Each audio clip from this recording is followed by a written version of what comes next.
You know, if I ever knock up a girl, I'm going to get her a job with the WWE. Save me.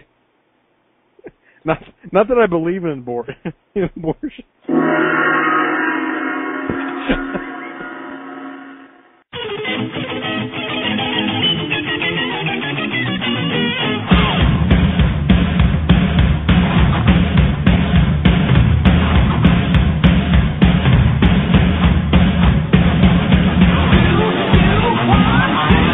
Hey, fellow crappers, it's your old buddy and your old pal, R.D. Reynolds here once again with WrestleCrap Radio. And as always, on the other end of the tin cannon string is the torn biceps to my torn triceps, Mr. Blade Braxton. What's going on, Big Daddy Deal? Hello, everyone. This is your Action News reporter with all the news that is news across the nation on the scene at the supermarket. There seems to have been some disturbance here. Pardon me, sir. Did you see what happened? Yeah, I did. I was standing over by the tomatoes, and here he comes. And one of those things would, of course, be R.D. Reynolds' weekly trip to the grocery. And what an adventure I had this week at the food mart. Adventure. Last week you were getting your nuts slammed. Oh, I was very careful not to be Vincent the manservant this week. Lots of stuff that we were looking at. You know, if that ever happens again, just put RD like underneath the cart where you're supposed to put the cases of cola. Yes. Perhaps in a cage. Perhaps I should go over to the dog cage section, buy a cage and put him in that, and then just wheel him around. How would that be? Anyway, and I've gotten my new breakfast of champions is Chex Mix. They now sell it in 100-calorie packs. You like Kettle, Kettle corn, popcorn? No. I thought you were going to say, do you like kibbles and bits?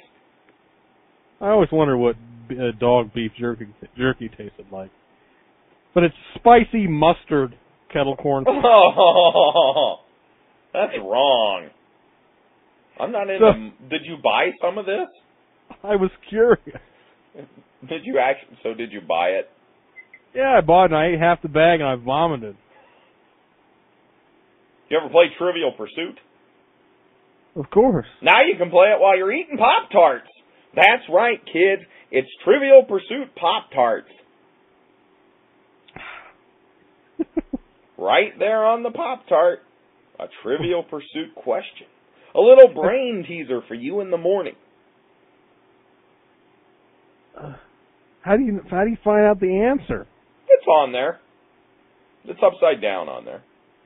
If they wanted to be really clever, they'd print it on the back of the Pop-Tart. Well, what if you open up the freaking Pop-Tart and you hold it upside down and the answer's staring right in your freaking face? That's fun. Here's what I don't like. I don't like my food imprinted with something. Do you? Is that something that you enjoy? Like that you're eating and you want to read? You know, I always like to keep my house guests entertained. I think the next time I grill some steaks, I'm going to make a connect the dots game in crayon on top of my filet mignon. I would think that, what would be really good is if they crossed Pop-Tarts with Silly Putty. Remember how you could always you would put it on a comic book or on a comic and you'd peel it back? I'd always do it. I'd always do it on the Sunday funnies. It would be sacrilegious for me to do that on my Spider-Man comic. There you go. Imagine if you could do that with a Pop-Tart. Silly Putty might taste as good as the Trivial Pursuit Pop-Tart. Yeah, they look really gross. Not my thing. Not my thing. Anyway, that's enough non-wrestling. We got to get back on track. We got to be talking wrestling. That's what people want to hear. So I had this dream the other night. Normally I'm the demented one. But apparently I'm going to be playing the role of the Dreamer this week. Yes, that is correct. I want you to tell me what's wrong with me, Doc. Doc Braxton. What seems to be ailing you, my son? You're not a preacher. The doctor. I'd be kind of scared if I went into a doctor and he said, "What's ailing you, my son?" Anyway, I had this dream, you see. It was a wrestling dream, and I haven't had a wrestling dream in quite some time. Mine are backlogged. You're backlogged? What does that mean? We've got about 4 of them we need to discuss on this show. But I jumped the gun. It's my turn. did you jump Billy Gunn in your dream? Something almost as bad. So I'm in a hotel room with Scott Hall. But we're not like queering each other or anything, don't get me wrong. 1 bed or 2 beds? I think there were 2 beds. He Liar. Liar.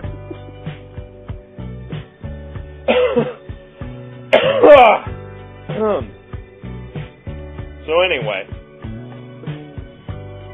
we're sitting in this hotel room, right? Yes. And for some reason, the television was on, the telly was on, and it was just playing Christmas carols with stock footage of like 1950s Christmas, things. Please to explain.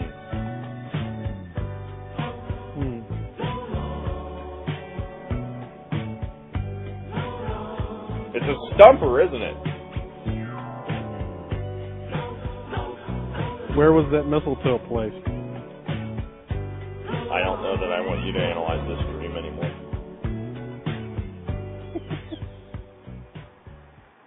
Now I have to go to a real psychiatrist. I thought you would actually be able to help me.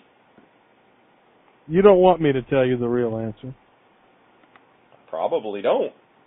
Yeah. It was very strange. I don't understand that at all. I'm jealous. That'd be fun, man. I love public access television. Yes. I think it's time to lean back, ease the seat back, reach down between my legs. Ow! Grab my bag. The mail bag, that is, here at WrestleCrap Radio. Always good to hear from the fellow crappers. It is always good to hear from the fellow crappers, and hopefully, we'll be able to answer some questions this week. Usually, I don't know if you've ever noticed this, we usually do not, in fact, answer the questions. Travi writes, I remember some time ago you mentioned that you planned to write a book with Matt from XE, but nothing came of it. I was curious to know if you're still in contact with Matt these days, and do you think you two will ever do a collaboration together? Here's the thing. Matt and I came up with several different ideas for books, and none of them had to do with wrestling. I was actually going to do a couple of different books, and ECW Press actually turned us down. If you can fathom such a thing. How dare they? How dare they neuter their cash cow? I got to take a big sip here because I'm about to rant a little bit. Come on, don't say anything too bad.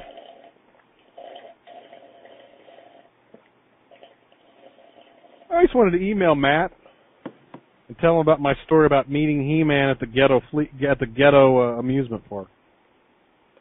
I really wanted to do a book with Matt. And one day I would love to. Although I've kind of sworn off after writing this latest book that I never want to write another book again. It just wears you out. I mean, now that you've written a book, don't you think it wears you out? Yes, it does. I mean, it's there's so much that goes into it. But I would write a book with Matt. That would be a lot of fun.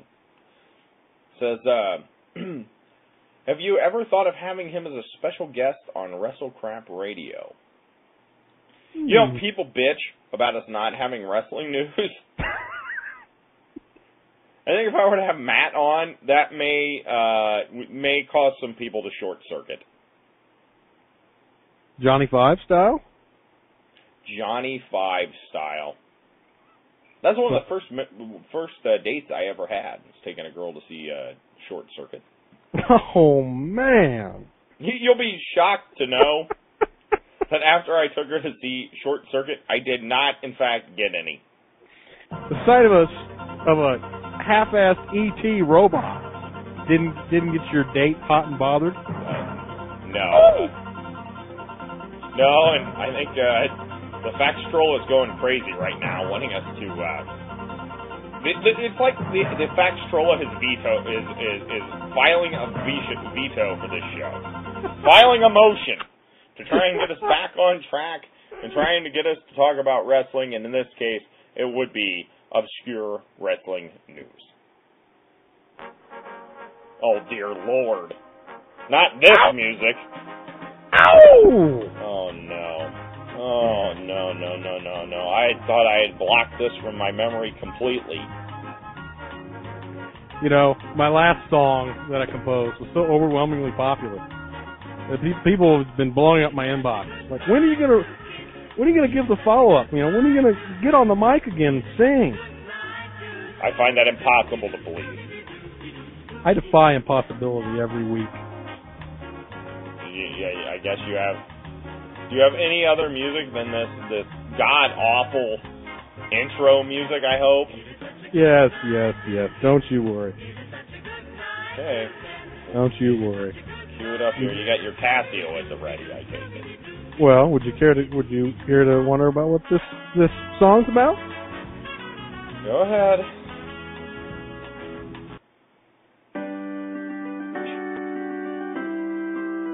Is this a theme to Cheers?